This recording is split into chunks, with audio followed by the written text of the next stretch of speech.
اكثر الاشكالات اللي جت في موضوع ياجوج وماجوج ممكن ترجع الى اسباب. اولا الاسم غريب، ياجوج وماجوج غريب عن الناس. اثنين الاحاديث الضعيفه او الاحاديث اللي صححها البعض وفي حقيقتها ضعيفه. هذه عملت اشكالات في فهم مساله ياجوج وماجوج، لحد اليوم في اخذ ورد، كل واحد له وجهه نظر. واكثر حديث ممكن بيعمل اشكال هو الحديث اللي صححه البعض وينص على انه ياجوج وماجوج كل يوم بيحفروا حتى اذا كادوا يعني يروا شعاع الشمس.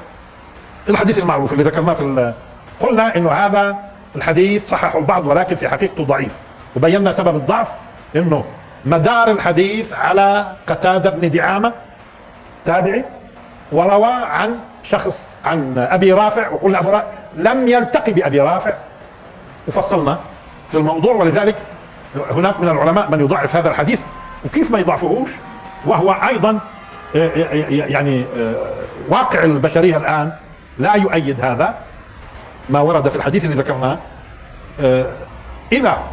اذا استثنينا الاحاديث الضعيفه وهذا الحديث اللي صححه البعض وفي حقيقته ضعيف، وفي حقيقته ضعيف، بتصير قضيه ياجوج وماجوج مفهومه.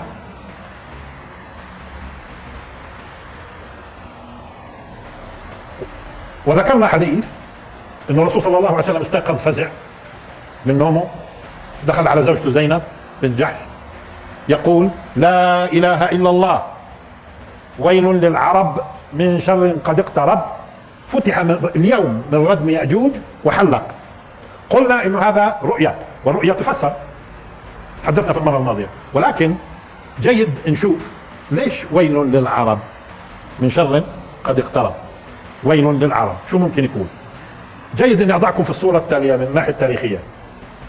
اولا ياجوج وماجوج اسمائهم مذكوره قبل الاسلام، يعني بتيجي لما يسمى بالعهد القديم، التوراه وملحقاتها موجود ياجوج وماجوج.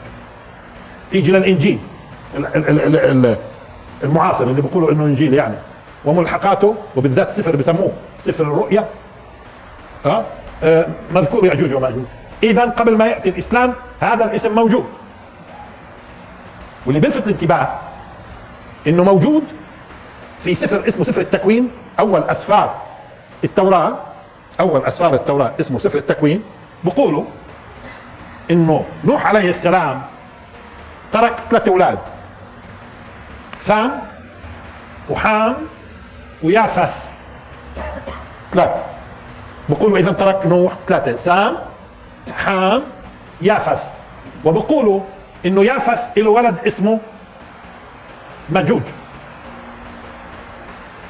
يعني بيبدا اسم ماجوج بيبدا من ايام نوح، انه ولد اسم يافث اسمه ماجوج. وهناك عندنا احاديث يمكن الاعتماد عليها تنص على انهم ياجوج وماجوج او يعني من ولد يافث الثالث، من ولد يافث. اذا هذا الاسم موجود قبل الاسلام، ثم هو موجود ماجوج. وخلينا اوقف هون عند اللفظه هاي. الانجليزي اليوم او الاجانب بيقولوا جوج اند ماجوج، بيلفظوها بهالطريقه، جوج اند ماجوج، بيلفظوها بهذه الطريقه. لما ترجع ما ذكر في الانجيل وفي التوراه، مش الانجيل بالضبط، ملحقات الانجيل، الاسفار اللي جت، ومش التوراه بالضبط ملحقاتها، والتوراه هون في سفر التكوين. نعم، الملفت للانتباه انه في اصلين للاناجيل. اصل بيؤخذ عن اللغه اليونانيه القديمه، اللغه اليونانيه، لانه اقدم انجيل موجود بين ايدينا باللغه اليونانيه القديمه.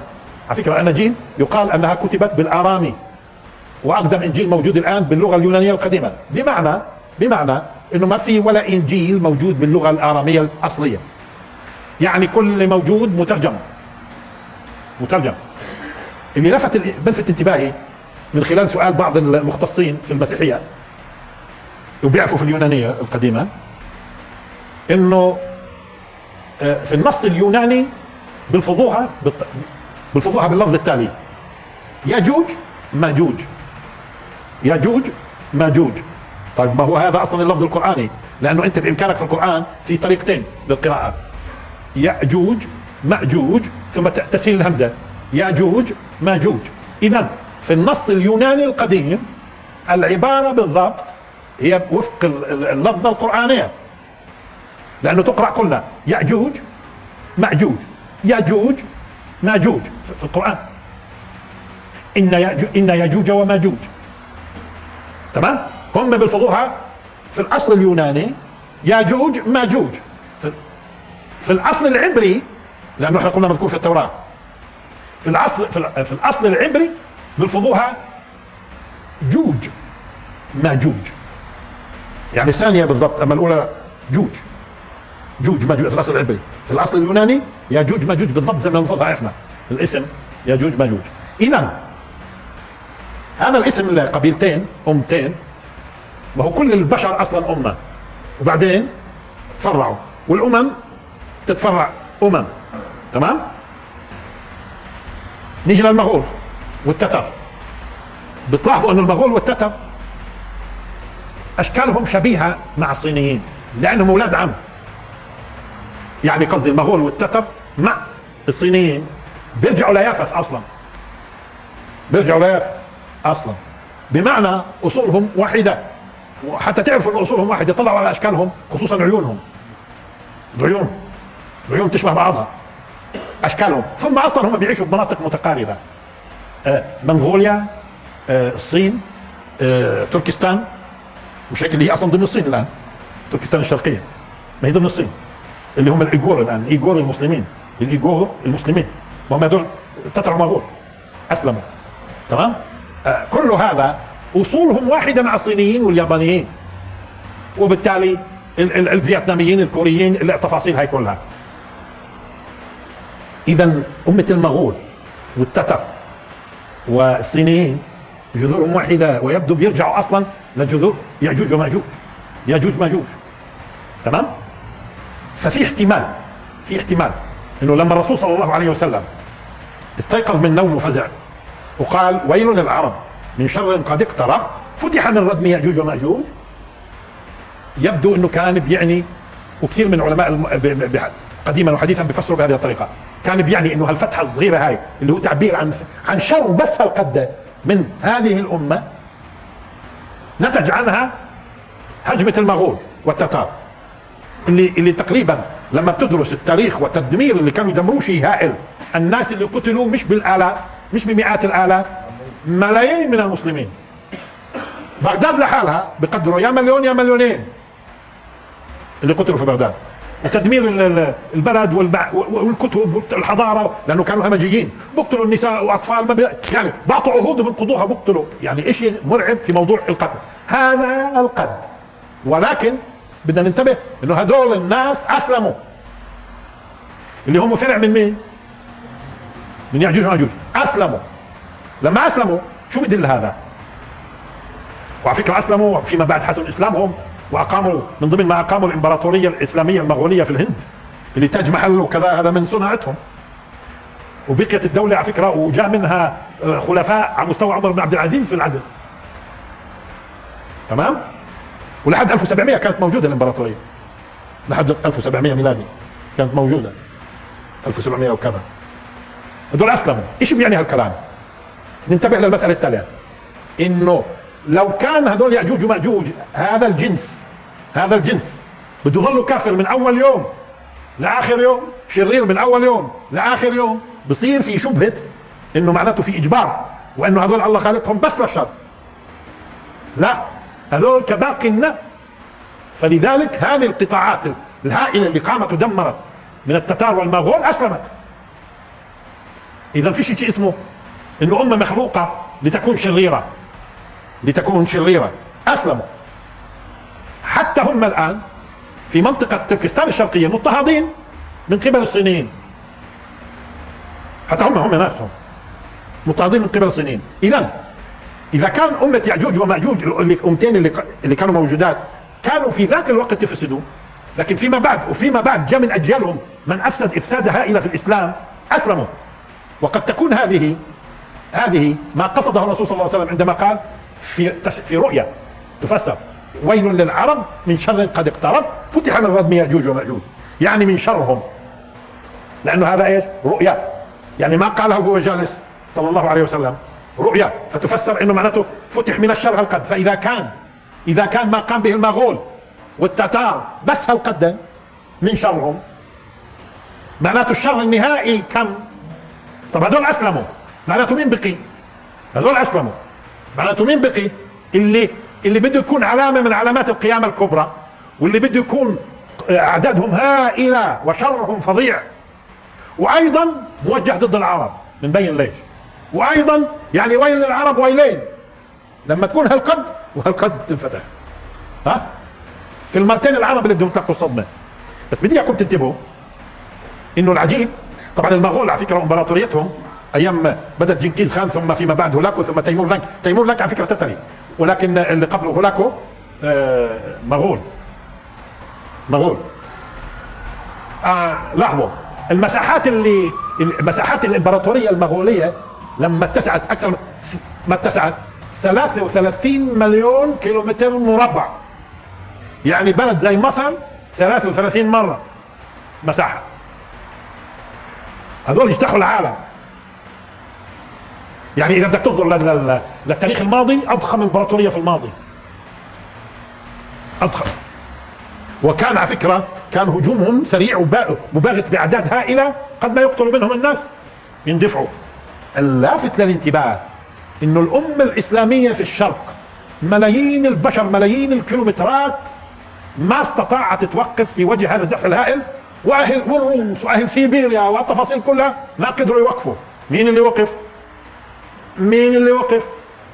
اللي وقف اعداد قليله، واللي وضع تحدي لهم اعداد قليله من نتاج صلاح الدين. شوفوا صلاح الدين اللي هزم اوروبا 1187 بعد 70 سنه تقريبا، عم بقرب، كان قصه ياجوج وماجوج، عفوا التتار. كان قصه التتار واجتاحوا العالم الاسلامي، وبقيوا يجتاحوا. لاحظوا من الصين لا وصلوا فلسطين. لما وصلوا فلسطين مين اللي وضع لهم حد؟ خلفاء الايوبيين، خلفاء صلاح الدين.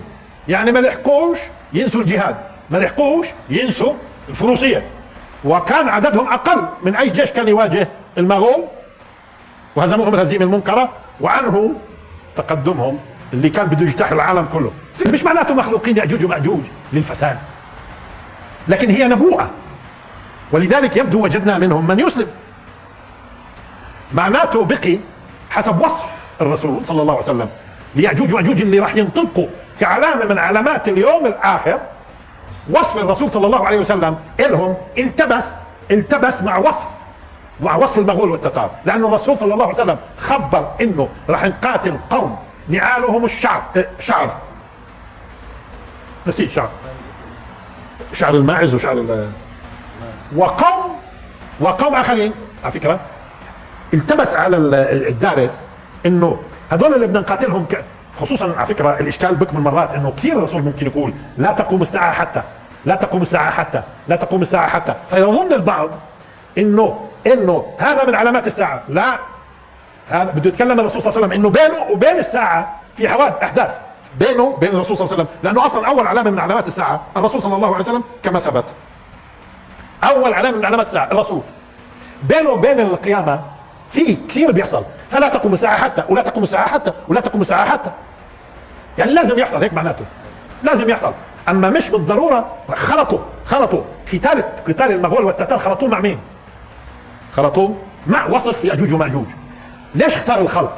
لانهم اصلا هم اي اقصد ما يسمى بالجنس الاصفر، سواء كان روس، عفوا صينيين، يابانيين، كوريين، فيتناميين، لاوس، كمبوديا، التفاصيل هاي كله، هذول خلطوا بينهم وبين ما ينبأ به الرسول من قتالنا للمغول.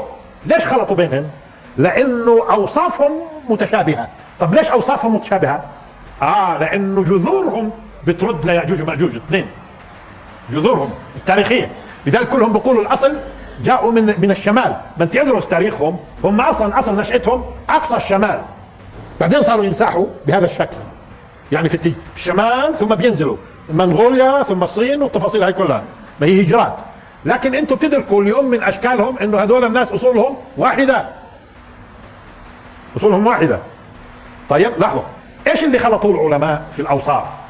لما الرسول صلى الله عليه وسلم يقول مثلا لا تقوموا الساعه حتى تقاتلون قوم نعالهم ايش؟ الشعر.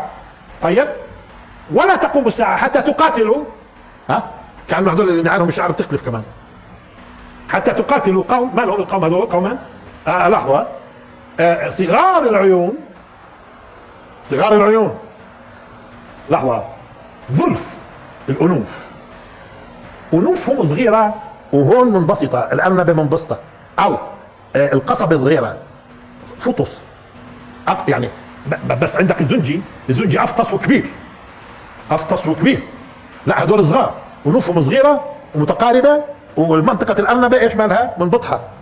منبطحه. الاوصاف تماما تماما، بحيث لما تطلع على الواحد فيهم جنابي، احنا هون بتشوفوا ايش؟ انفه مندفع للخارج، الجنابي احنا والغربيين وتفاصيل، بس هذول الجنس الاصفر خذ له صوره على الجنب هم يعني المغول والجنس الاصفر كمان تجد انه عيونهم صغيره، لحظه، ظلف الانوف. اما ياجوج وماجوج لحظه، اعطاهم اوصاف بتختلف شويه، فخلطوا العلماء بينهم وظنوا انه بقصد من علامات القيامه، لا، هو في قتال للتتار والمغول اللي هم اصلا بيلتقوا معهم في الجذور، وفي قتال اخير والاوصاف متشابهه، واهمها المشترك بينهم صغار العيون. باجي بطلع شرق بهذه الاوصاف، عيونهم صغيره، وجوههم عريضه، انوفهم صغيره فطسه. وين هذا موجود؟ وين موجود؟ هذولاك اسلموا، هذولاك اسلم، جزء منهم اسلم. مين بقي؟ اللي بقيوا مش اندونيسيا لانهم مسلمين، مش الهند، مش ما تنطبقش عليهم الاوصاف، مش الروس تنطبقش عليهم الاوصاف، والباقي مسلمين، يعني مش الافغان مسلمين، مش المغول يعني تركستان هم مسلمين. بقيت الامه ما يسمى اليوم بالجنس الاصفر، هو اللي بينطبق عليه هذه الاوصاف، غيره ما بينطبقش. يمكن ما هم كانوا ياجوج ماجوج كانوا في الشمال، هذا ابائهم نشأ في الشمال، ادرس كيف الصينيين نشأوا من العجوب. طيب لاحظوا، واللي بيجعل الامر فعلا يكبر عندك انهم هم، انا بدي اياكم تلاحظوا الملاحظه التاليه: منذ نشأ الاسلام الى يومنا هذا احنا، اقصد مش اهل الاسلام بالذات، العرب، قاتلنا الامم كلها تقريبا، قاتلنا في اوروبا وصلت جيوش المسلمين والعرب، اواسط افريقيا، وصلنا سيبيريا، افغانستان، لعند الصين وقفنا، لا طبينا فيهم ولا طبوا فينا. 1400 سنة لا بيهاجمونا ولا بنهاجمهم، حتى المغول اللي هاجمونا أسلموا، وحتى المغول اللي أسلموا الآن مضطهدين من قبل اللي ما عمرهم قاتلونا. شو تفسيرها؟ طب هم نفسهم قاتلوا بعض، يعني مثلا اليابانيين استعمروا الصين، اليابانيين استعمروا الصين، ليش ما صارش بيننا وبينهم معركة واحدة عبر 1400 سنة؟ ليش؟ شو تفسيرها؟ لا هم يعني افرضوا احنا بدناش نقاتلهم، برضه هم ولا بدهم يقاتلونا. ما بتلاحظوا انه هذا بيعني انه هذه الامم مغلقة بالنسبة لمين؟ للعرب. مغلقة ولا مش مغلقة؟ مغلقة. لو انت حتى اذا فتحت، اذا شو معنات فتحت؟ معناته شو كاينة؟ مسكرة. طب مسكرة ولا مش مسكرة؟ طب الامريكان جونا من وراء البحار وقاتلونا، البريطان جونا من اقصى اوروبا وقاتلونا، والهنود قاتلونا، و هذول الجنس الاصفر ابدا. شو القصة؟ ليش احنا ساكتين وهم ساكتين؟ مغلق، سر رباني. حتى اذا فتحت، مين اللي راح تنفتح؟ قلنا في الدرس الماضي السد. ايش علاقة السد؟ السد كان في يوم من الايام موجود وله وظيفه وانتهى الامر واخذته من دك، لكن اندكاكه لا، ملوش علاقه بيعجوج وماجوج. يا اما اندك زمان، يا اما لما الارض تندك الجزء هو الان تحت ركام اثري وبندك زي ما بدك. اما في وراه ناس، هذا كلام منين جابوه؟ اصلا هذه سوره الانبياء والسد في سوره الكهف، تمام؟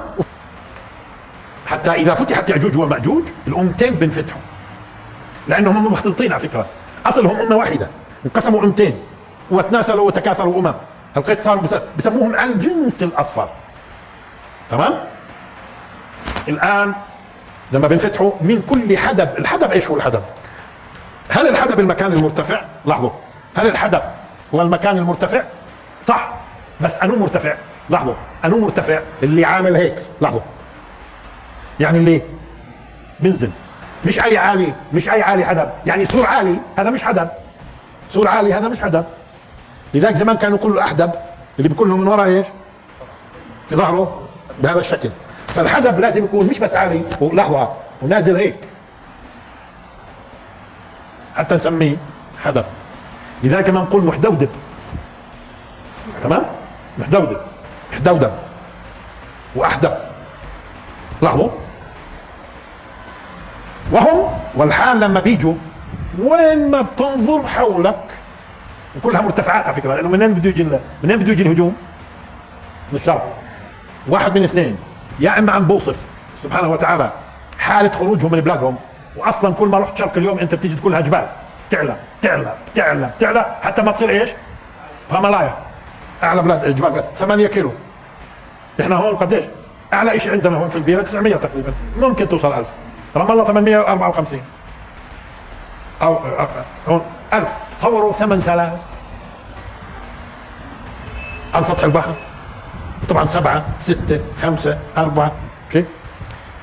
فعند خروجهم اينما تنظر، وين ما بتطلع، ما كلها جبال، وين ما بتطلع من كل حدب ينسلون. الان ينسلون من كل حدب ينسلون، او اما لما بيخرجوا بتكون صورتهم ايش؟ من كل حدب، اينما تنظر في كل الاتجاهات تجد ايش؟ بيطلعوا من كل حدب ينسلون. لانه زي ما هو جاي من العالي، وايش مش قلنا الحدب شو لازم يكون؟ فمعناته وين ما بتطلع على عالي شو بتلاقي؟ شو بتلاقي؟ بسيلوا. كيف المي لما بتكون في مكان عالي وبتلاحظها وبتنزل. نسل ونسل في اللغة واحدة تقريبا، نسل نسل، ولكن النسل أول شيء فيه خروج. كيف لما بتيجي أنت بتنسل الشعر من العجين، لاحظوا، بتنسل الشعر من العجين أول شيء بتخرجها، مش بتستخرجها، لاحظوا كيف؟ لاحظوا. إذا بعضهم شو قال؟ إخراج مع جريان. بعض أهل اللغة قال نسلان ينسلون، إخراج مع جريان. إذا هم بيخرجوا في اتجاه. فهم أنت بتطلع على كل حدب تجدهم إيش؟ بيخرجوا من وراء، ما هم مش هو حدب، هم جايين من وراء ما بتشوفهم طالعين في اتجاه. تمام؟ وفي كمان النسلان في اللغة العربية هو السرعة في المشي، بس أني سرعة منهن. شوفوا الفرق بين لما فهد بركض وبين لما ذئب بركض. الذئب لما بركض بيكون سرعته مع اجريه متقاربات، الفهد بمد. هذا مش نسلان، النسلان هيك بيكون، يعني في سرعه مع تقارب، شيء قريب هيك مع بعضه. تمام؟ هذا بسموه نسلان. ولذلك اكثر ما يقال عن نسلان الذئب، لانه له طريقه ركضه الذئب تختلف عن طريقه مثلا الغزال لما بركض او الفهد لما بركض، والتفاصيل مش هيك بمد كثير، لا هذا متقارب الخطى. هذا النسلان. فممكن يحتمل المعاني خروج مع جريان وسرعه جريان. حتى اذا فتحت ياجوج وماجوج وهم من كل حدب ينسلون واقترب الوعد الحق. اذا هم علامه من علامات اقتراب الوعد الحق. أنو وعد حق؟ القيامه. اصلا بدايه سوره الانبياء شو كانت؟ اقترب للناس حسابهم وهم في غفله. اقترب للناس حسابهم وهم ايش؟ في غفله. لاحظوا الايه الان اللي بدنا نقراها. من كل حدب ينسلون واقترب الوعد الحق فاذا هي شاخصه ابصار الذين كفروا يا ويلنا قد كنا في غفله من هذا.